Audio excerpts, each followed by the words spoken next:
Hi, I'm with Kathy Kain. Hi, Kathy. Hi. So, Kathy, your expertise is in the use of touch. You come from a background of body work, and these days you teach touch, the use of touch, to psychotherapists. So, what's with that?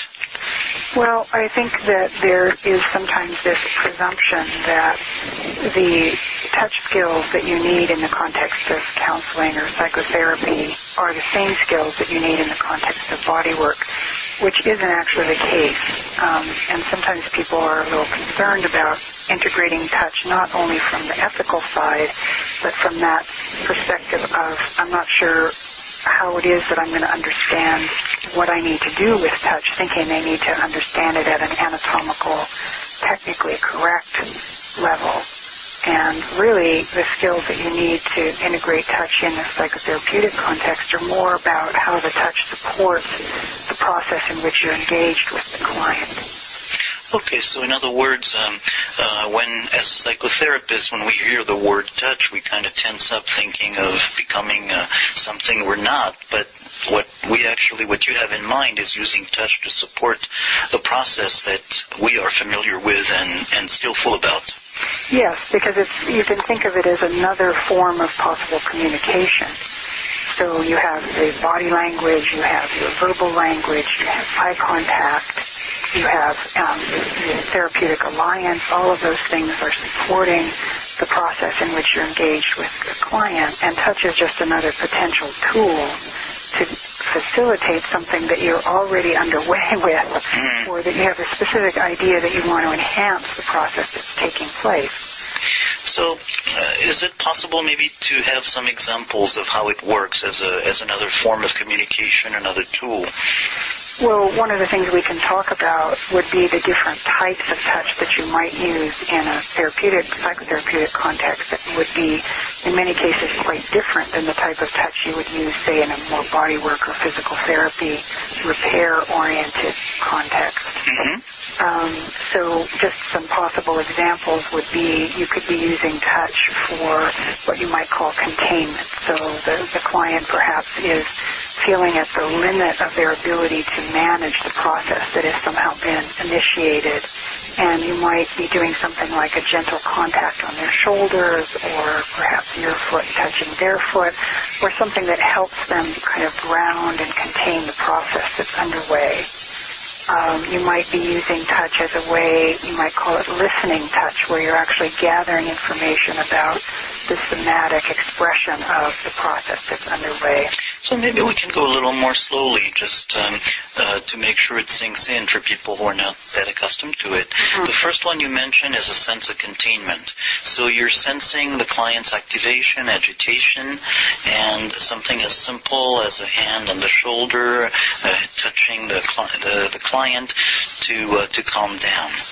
It could be calming, but also, in a way, assurance and reassurance that they have the capacity to do what they're trying to do in that process. Mm-hmm. So if you, for example, are working with someone who's engaged in a fairly dramatic change process, and they're beginning to lose that sense of interconnection within themselves, and what you're trying to do is to help them understand where their boundary is that helps them provide some sense of resilience with the integration process. Mm-hmm. So it's not necessarily only to calm them, but sometimes that quality of touch also is an encouragement to say that they're up for the job that's ahead of them. Okay, so to have that quality to it as well. Okay. And as you said, this touch is not something that is a technical touch. It's something that each of us is kind of an instinctive thing that we can use and feel free to apply in this setting. Yes, and generally that kind of touch you're doing in a part of the body that would be very socially acceptable, that you might find that you have that kind of contact with people you don't know well. Mm-hmm. So the shoulders is a kind of a classical place where even in an elevator, someone touches your shoulder to move you out of the way, to give you a little subtle indicator that they need to get past you. Most people would find that to be an acceptable form of contact. So it's a very low risk version of physical contact generally. Okay, so in other words, for somebody who's listening and might want to remember how to use this, a very low-risk way, thinking of touching on the shoulder, just a very simple, basic human contact, and helps containment. Yes, could even be something like the back of the hand if the client is resting with their arm on the chair, on the arm of the chair. You might just touch the back of their hand. Usually it's an area of the body that we wouldn't typically have objections to someone touching that we don't know very well. Okay.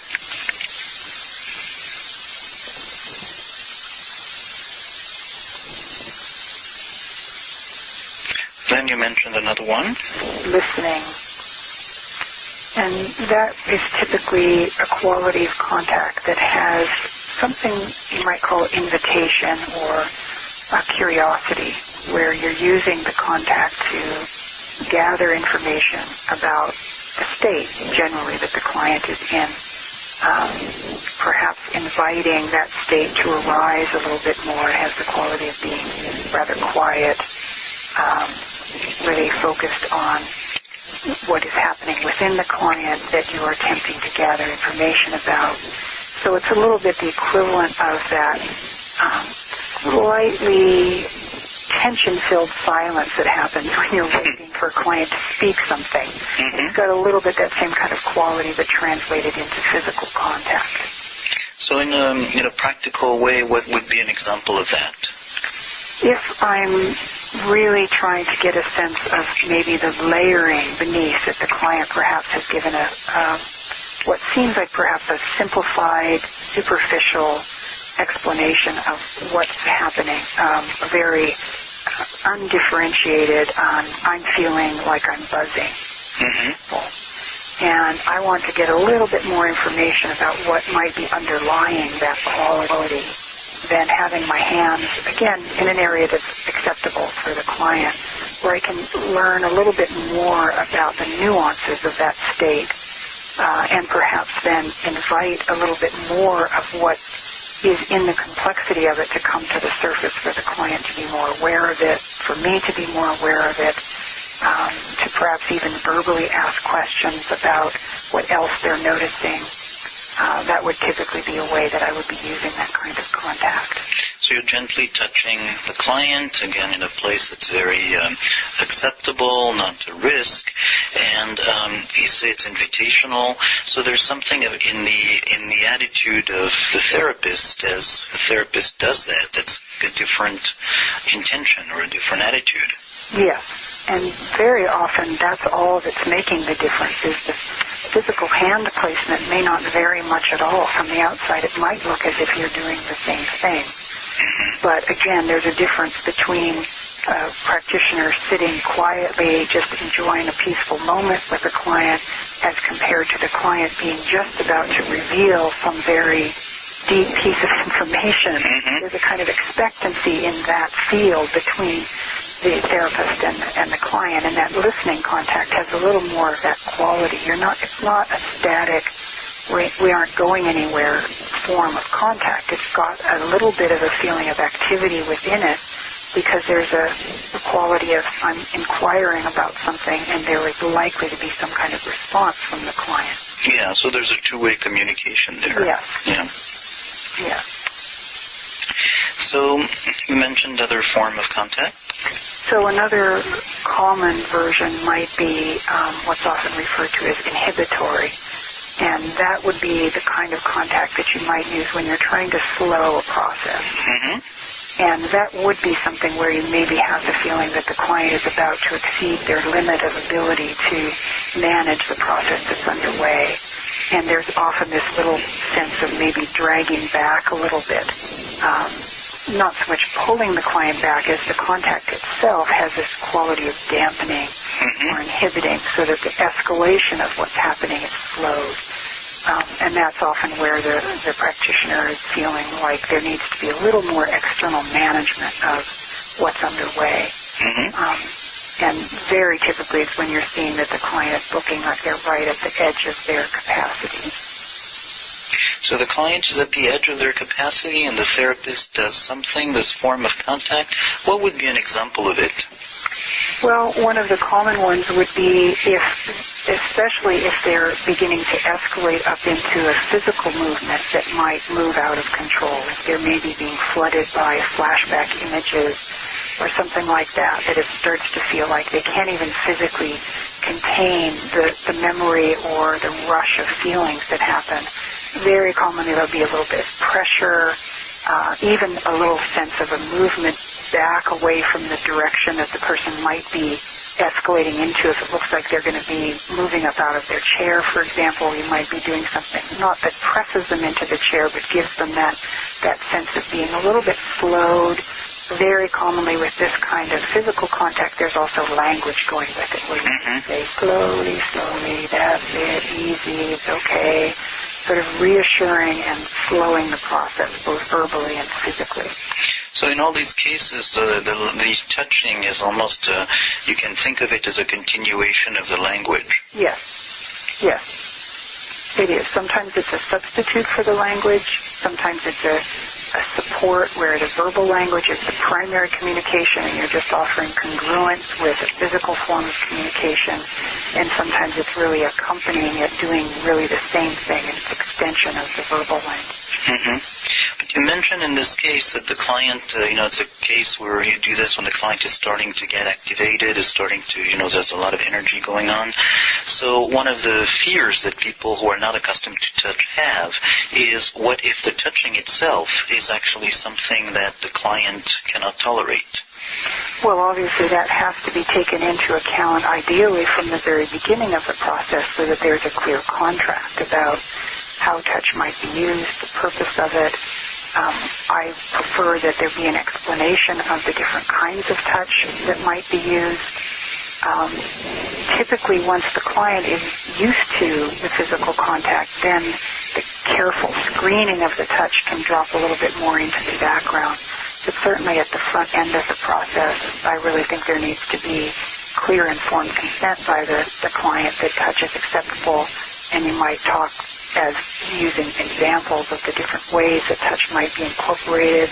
And even in the moment, there may be, again, a sort of an announcement that the touch is going to happen. I want to put my hand here. I think we need to slow this process down a little bit. I'd like to bring a little physical contact in that will help with that, so that you're really doing a sort of continual informed consent and explanation for why the touch is being used. Yeah, and so as you actually do this, maybe that's an added benefit that it might slow down the process for the therapist as well and clarify, because really you should be understanding as the therapist why you're using the touch. Maybe not to every tiny detail, because at a certain point, of course, you're going to be responding somewhat instinctively. But you should have some basic idea of why you're using the intervention you're using. And touch is the same way. You should have some sense of it, so that if the client asked you, why are you doing that, that you would have an answer for that question to some degree. At least the beginning part of the process. I'm doing this now because we need to slow this process down, and I'm hoping this will be helpful. And please let me know if it isn't, and we can do something else. Yeah, so in other words, it contributes to making the process deeper and slower. Yes. So we have an option. Should we continue with other types of touches that you mentioned, or do you feel this is a good introduction to what touch does for therapists? Well, I think that we might talk about one other version of touch, just because it's one that it a little bit speaks to the question you just had about whether or not the touch itself is going to be a little too much for the client. And that's working with touch that's stimulating. Okay. And what I want to do is differentiate between touch that's stimulating versus touch that might be calming or supportive. Is that, again, there's the assumption sometimes that touch in and of itself might be inherently stimulating to the client or overstimulating. And again, getting proficient in the vocabulary of touch in terms of understanding the impact of your touch is one of the ways you learn to not be afraid of overstimulating the client with just basic contact. Because for most people, there is very much a difference between a calming kind of gentle contact and something that is inherently stimulating. Stimulating touch usually has movement to it. And you might do it, for example, if the client has dropped into, to say it, one of the common ways you might see it if you're working with people with trauma is that they move into early developmental states where the method for coping was to shut down and go into this sort of under-responsive state. And what you might do would be just gently, really hardly moving, but gently moving fingertips, for example, to kind of wake up the process that's happening and get the person's attention, bring them a little bit out of that more shut down state. That kind of touch is stimulating, but you're doing it for a very particular purpose. Right. So, but also when we talk about stimulating, it's stimulating within the context of the client being in a free state, as opposed to something that to an alert person might be stimulating. Exactly. Or overstimulating because it becomes irritating. When they're wanting to be still and there's this constantly moving stimulus from your hand, of course, most people are going to move into feeling irritated. And that's not the context in which you would use it. So it's really, again, it goes back to making a clear contract with the client and having, over time, developing proficiency in different forms of touch so that you have a pretty good idea of the effect that they're going to have. Because language can also be overwhelming and overstimulating. Of course, one of the things you have to learn as a psychotherapist is when to be quiet, use certain kinds of words and not other kinds of words. Touch is exactly the same way, when not to touch, when to use certain types of contact, and when to use a different sort because it fits the circumstances. And that, in fact, helps you modulate whether or not the client will, in fact, be overstimulated by the touch itself. And for some clients, it would be contraindicated. There just would be some clients where you might never be able to use touch, or maybe even some practice setting. But certainly there's some people where touch is not going to be on your list of things that you would do with them. And there might be people where touch is on the list of things you would do with them very commonly and almost every time you see them. So there's a whole spectrum available.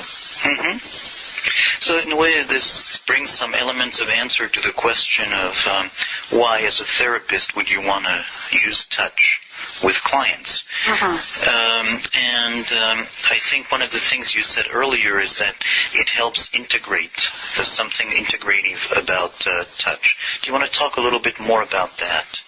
Well, there is, first of all, a form of touch that has a tendency to be integrating, and there's that element of it. But I also think that there's a process of integration that you might say is an integration through all aspects of self, including the physical self. And in our culture, my personal view is that I think we've created a split in the culture that doesn't inherently exist, as if the psyche and the body are separate. And somatic psychotherapy is trying to join that and to move past that splitting that's happened in the culture at large and have body and psyche be linked as they inherently are. And I think that touch gives us a further extension of that as a possibility, that we really have a way to not leave the body out at all. And I think that's particularly true when you're working with certain types of early developmental experiences where our tactile experience of the world was our primary form of information. So do you have an example in mind?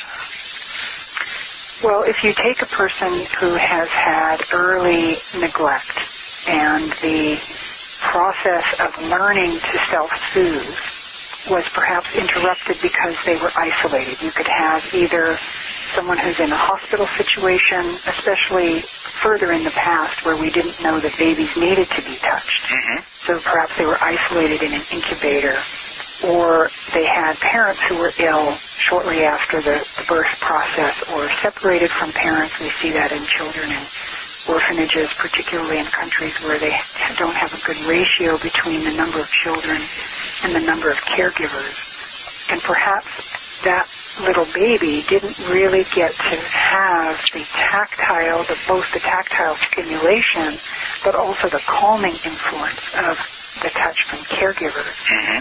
And so they have a system that is not properly regulating because they didn't get the early necessary input into the system about how to self-soothe. And for someone like that, sometimes bringing the physical aspect of that calming, soothing contact is really essential for them to change the way that they're responding to their adult environment, in my experience. Yeah, so that's an experience they haven't had at a young age. So whatever other touch they may have experienced in life, there is that basis of experience as a child that they don't have. And sometimes literally there can be a lack of vocabulary about the meaning of touch. And so sometimes you have people who literally don't quite know how to differentiate different types of touch. So they might not be able to differentiate between a touch that's calming or overstimulating. They may be hypersensitive to touch, so that all touch in the beginning feels like it's too much. They don't know what to do with that input. Yeah. Yeah. So that's the case of people who have not had the experience of touch as infants. What about people for whom that experience has been there? So in what way does touch help the integrative process of therapy? Well, the way that I typically describe it is that it gives a sense of three-dimensionality. What do you mean by three-dimensionality? Well, it happens for both the therapist and the client, interestingly enough. Is that a lot of people don't have a very deep experience of their physical self. Either they're living on the surface or they have certain aspects of their physical self that they really notice, like their muscles because they exercise well, or some version like that. But when you ask them to give any information about any other physical qualities of how they identify themselves at the body level, they can't. They don't really have access to it. And through touch, sometimes you can invite them to bring presence and awareness and attention to these other, if you want to call them layers of their physical self, and allow the support of their attention and their gathering of information of the qualities that they can notice in those different aspects of their physical self. And often what that does is it deepens their experience. So by being touched, they're able to bring mindfulness, to bring their own inner awareness to something that has been touched. Yes.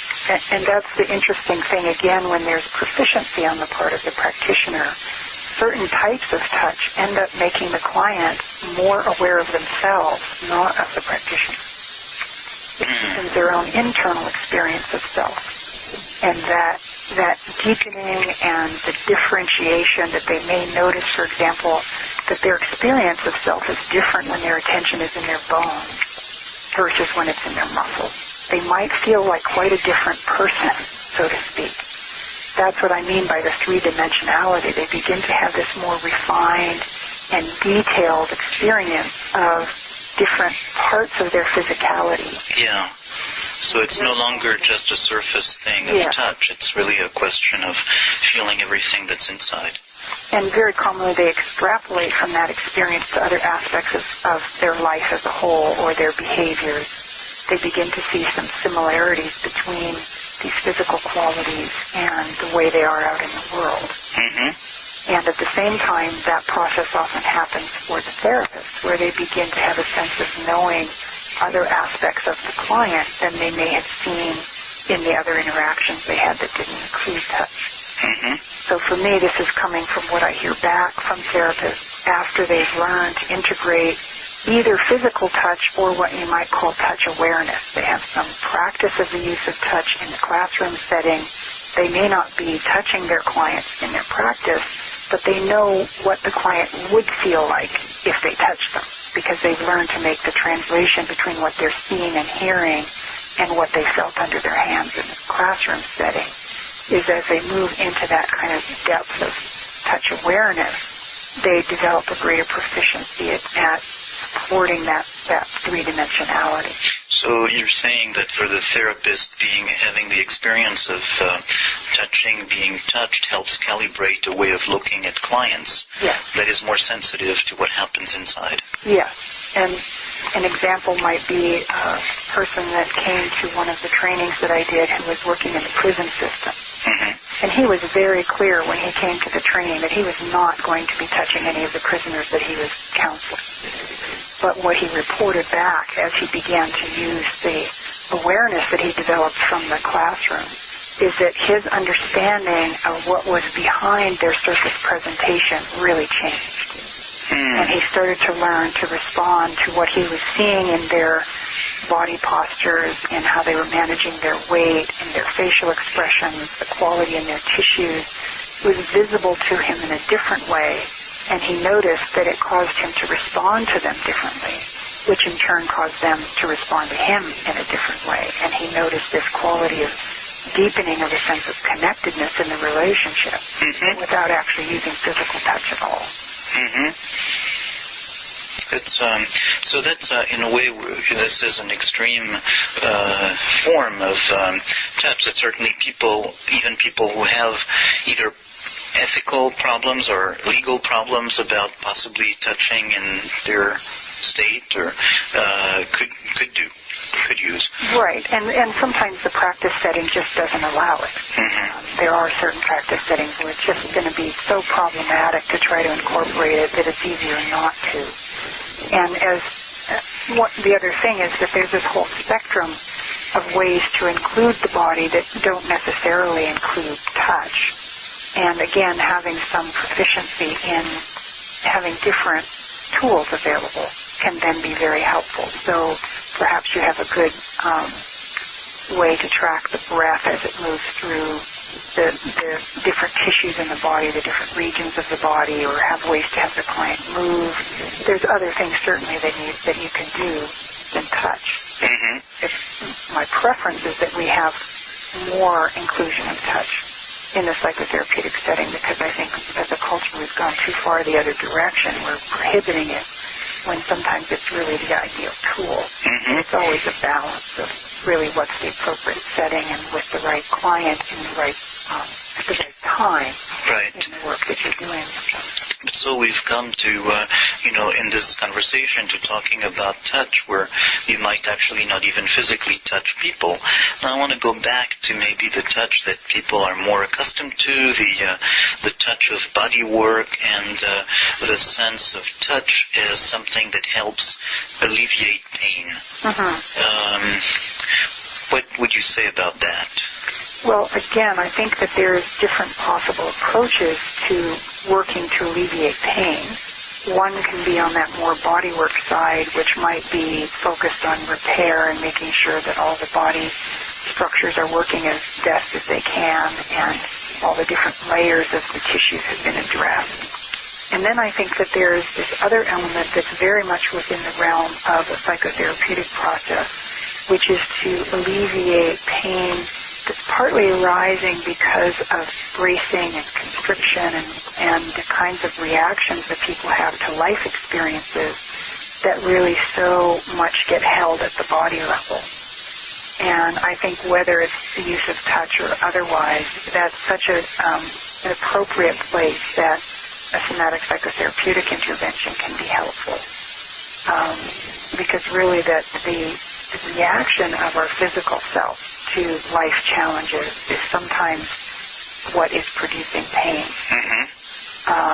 And again, both knowing the type of contact that you need, like calming contact so that you're not overstimulating the nerve endings, for example, and also helping the client to differentiate, because one of the things that we know with chronic pain is that you begin to have this confusion at a neurological level where the body is sending pain signals essentially in lieu of other signals like pressure or heat, that almost anything in the way of stimulation or contact or pressure can then end up being interpreted at the brain level as pain.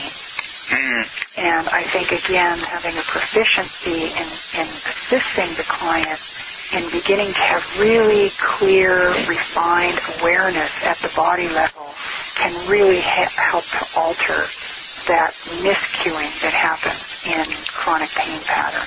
So in other words, the touch in this kind of case is not something that is going to be doing what, say, body work typically does, but this is something about educating the client to a different interpretation of sensations. Not only that, but I think to inhabit their body in a different way, so that they learn to notice their habitual responses to the world that are not serving them very well. So if you have someone, for example, if they have a dynamic where they feel like a life partner, for example, does not support them very well, and their habit then is to move into bracing themselves and gripping as a way to provide a sense of self-support. And that is creating a pain pattern.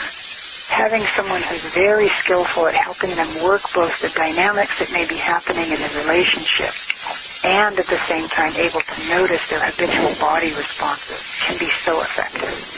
Okay. That pain problem is arising from their response to their external environment. It's not a physical disorder, so to speak. There's not something wrong with their body that's causing the pain. No. The way they're using their physical self. Right. Contributing to it. And that's something where, where the touch can help go further than just even body psychotherapy in general, is that you have more of a contact with the body at that moment. Yes, and if you think about the therapist's touch as being a tool that helps the client maintain a clear focus of their attention, then it begins to make sense. Because if the therapist is proficient at differentiating between different types of tissue or different types of responses in the tissue, they can guide the client in that same direction. The client develops skillfulness at noticing their response, noticing the most subtle cues that say they're beginning to brace. Yeah. Perhaps then have strategies for interrupting that so that they don't go into the full-blown physical pattern. Yeah, so the picture that's emerging from this conversation is of touch as a tool for mindfulness, for training, enhancing mindfulness. Yes. So, Kathy, as we're coming to the end of the conversation, I want to see if there's anything that you would want to add. Obviously, this cannot be all of what you could be saying about the topic, but just to see how we can end this conversation. Well, it seems to me we've covered a fair number of topics here. Okay. So I might ask you the same question. If there's anything that you feel curious about that we didn't get to. No, I feel very good about that concept of thinking of putting touch away from the realm of the cliches about body work, but think of it as a tool for mindfulness, a tool of communication, and to think about all the subtleties that it can bring in the relationship. And just as another possible support for the therapeutic process that's already underway. That it's not a separate thing. It's integrated into the overall, both the treatment plan and the agreements that the therapist has made with the client about how they're going to engage the various processes and topics of interest to the client. Yeah. So thanks, Kathy. You're welcome. This recording is part of the Proactive Mindfulness podcast. We explore how to be more present and engaged in our lives and how to make lasting change. This is a contemporary take on mindfulness informed by embodied therapy and the polyvagal theory. You can find more articles and videos on the website proactivemindfulness.com.